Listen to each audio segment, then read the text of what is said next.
Hi, my name is Joana. I'm from Portugal and Iceland. It's complicated.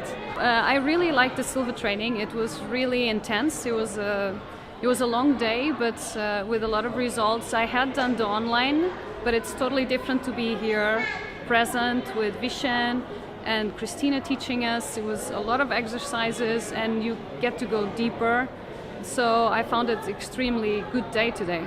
I did learn some new things that I could go deeper with the meditations, and also we had a psychic exercise, and I was very skeptical about it because, you know, my brain starts shouting like, you can't do this, you're not gonna make it. But then actually I did get results. I love Vishen and Christina. There was a nice interaction between them. She kind of complimented his phrases, and they're super sweet, and I really enjoy their teaching, and they have so many good examples.